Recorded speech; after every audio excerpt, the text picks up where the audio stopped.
di syndicaliste retraité de la SISMAR, mandataire syndical national UNSAS. Et à ma droite, M. Mamoudou Koulibaly, le secrétaire général de la délégation des syndicats de la délégation des syndicats de Sigelec, membre du groupe des industries chimiques de la CNTS. Voilà, je recevoir len tay nak fi ci sama plateau, ça nous intéresse. Aujourd'hui nak, ce qui nous intéresse mooy le 1er mai, journée mondiale du travail. Avant que may dugg ci sama thème bi nak, dama lay bàyyi rek sama invité du jour yi tey ñu présenté wu ak sama téléspectateurs yi. Monsieur Faye, bonsoir. Bonsoir, cher Abibou. Alors, je m'appelle en français ou en wolof? En wolof. En wolof, bon. Je m'appelle Serigne Ousmane Faye. Alors, je suis dans le quartier Toucouleur ci Pout. Alors, j'ai fait ma carrière SISMAR. Alors, secrétaire général la fa UNSAS. Alors, il fallait faire ma carrière yep. Alors, je suis nuyu ñep. Alors, di nuyu sama quartier. Di nuyu alors waa usine SISMAR ak fi ma dëkk à Sibassor maa leen nuyu alors di ñaan rek lépp lu ñu fi wax yal na ko yàlla barkeel. Amin doyen Faye. Et à ma droite aussi ma am monsieur Mamadou Koulibaly. Monsieur Koulibaly, bonsoir. Bonsoir monsieur Benga. maa ngi am mbégte d'abord di nuyu téléspectateur u Xippi. Le monde du travail, notamment, plus particulièrement les travailleurs des industries chimiques du Sénégal et les camarades de la CNTS dont je suis membre. Ma dëkk fii ci Pout liggéeyee Sigelec def fa 37 ans am ñu ma nambatal ci wàllu mouvement syndical.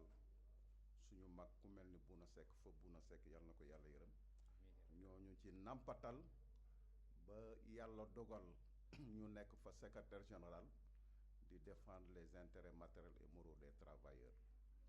ba ni ñu retraité def fa 37 ans kon ñoo ngi nuyu liggéeykat yooyu du nuyu téléspectateur u Xippi du nuyu askan wi yépp képp ku ñuy déglu ñu ngi lay nuyu di la tatagal di wax ne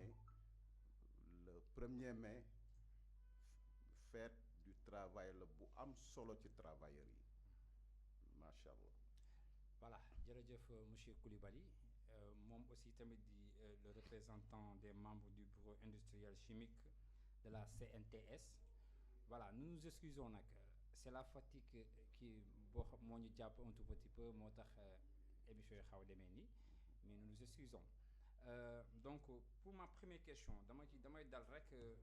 monsieur Koulibaly, pour ne pas vous libérer un tout petit peu, damay jaar sama première question bi. Mooy jublu nañ ci journée mondiale du travail. Lan lay représenter pour yow la journée mondiale du travail? Journée bu rëy monsieur Benja.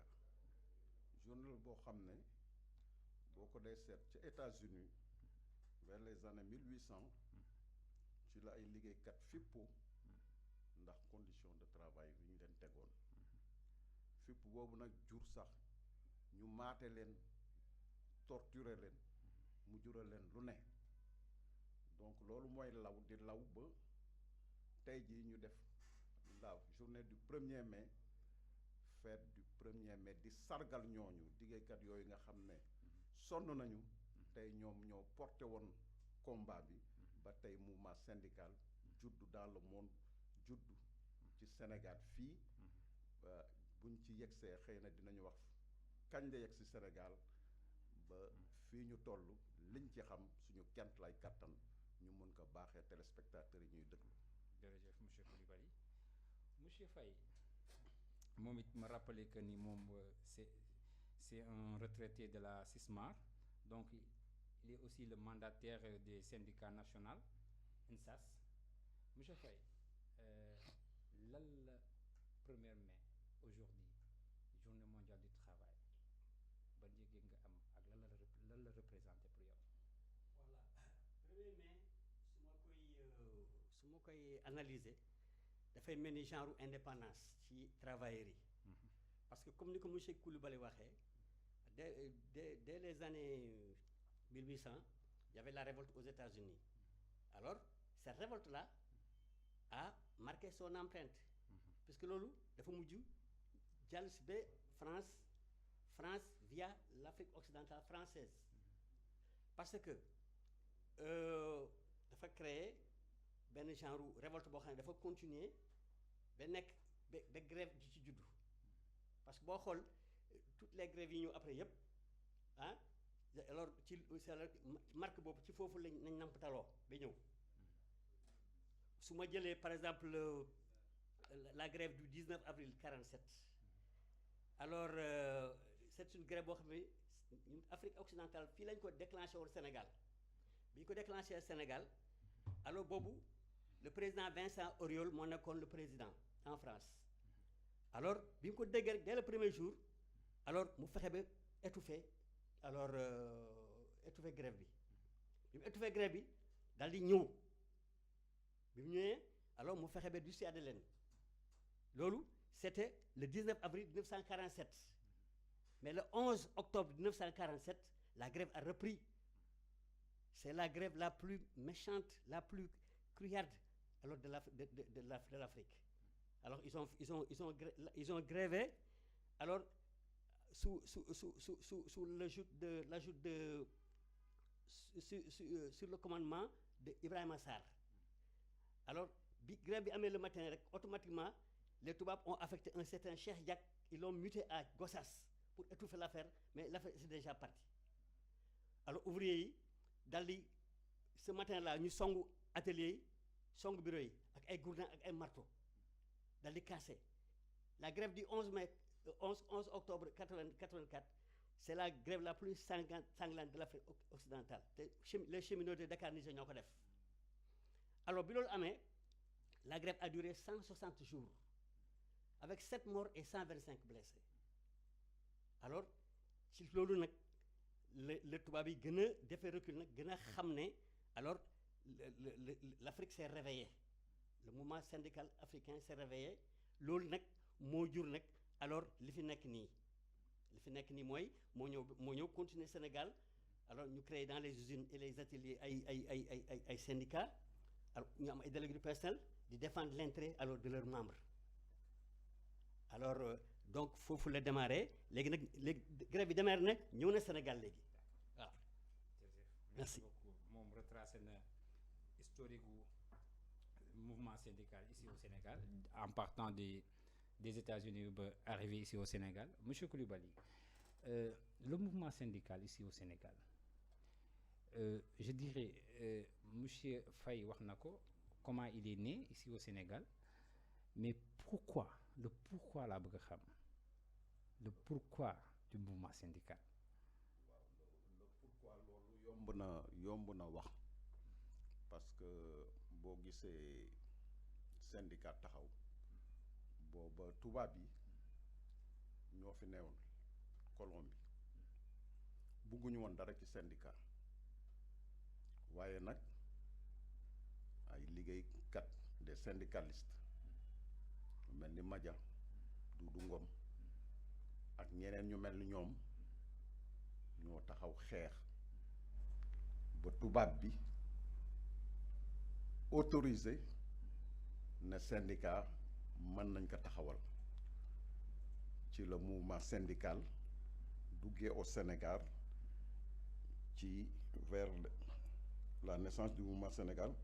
au Sénégal de la période coloniale au début du XXe siècle donc mu dugg fi gars yi nag ku mel ni Madia ak ñu mel noonu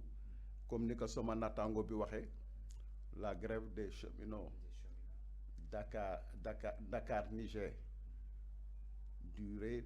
des mois ku ñu naan Ibrahima Sarr ñun doonte xamuñu ko waaye nag nopp moo mag borom ñu xamal ñu ne moom moo newoon ki nga xam ne moo ci jiitu woon ñu teg ci ku ñu naan Abdoulaye Ly mu ne woon grève bu metti ci la ñu jógee foofu xam ne tubaab bi xam ne fi mu ne Afrique ñi ñu coloniser woon foog ñu jox leen autorisation ñu mun a yëngu pleinement di défendre seen intérêt bi nga xamee ne 1er mai li ci xew yëpp sama naataango bi wax na ko ci la 1er mai juddu nag nekk une date historique boo xam ne at mu ne patronat bi syndicat bi ak état boo ko gisee au Sénégal at mu ne di nga gis revendication syndicaliste yi ñu jóg dem yóbbu seeni cahier de doléance mu nekk syndicat yu bari la prolifération des syndicats au Sénégal ci la commencé ci Union nationale des travailleurs du Sénégal kooku ci la commencé mu jóge fa nekk CNTS dirigé par li ñu mujj xam récemment Madia Diop ki ci gën a siiw bokk na ci Madia Diop Mody Guiro tey moo fi nekk di ko doxal bu mucc ci ayib moo ko ay naataangoom yi nga xam ne moom la ñu sekkal le mouvement syndical donc syndicat dugg Sénégal wax dëgg yàlla liggéey fi liggéey bu am solo boo gisee fête du 1er ni muy doxee ci Sénégal nga xam ne travailleurs yi yitteel na leen le mouvement syndical wax dëgg yàlla am solo parce que day défendre des intérêts matériels et moraux des travailleurs donc te liggéeykat bu ne war nga am wéeruwaay nag mooy le syndicat donc foofu la syndicat juddoo ca at yooya di dox ba tey ñu ne ci nag ñu nàmpatal ñu ci ñu ne ci nekk ci ba tey ñu liggéey ba retraité waaye nag am taxawaay boo xam ne tey suñu doom yi ak suñu rakk yi war nañ leen xamal luy syndicat pour ñu mën a xam fu ñuy teg seen tànk ba mën a seen àq ak seen yelleef ñu mën ko am nañ ko war a amee te coow du war a bare waaw parce que bu waxtaan jiitoo rek fit na war a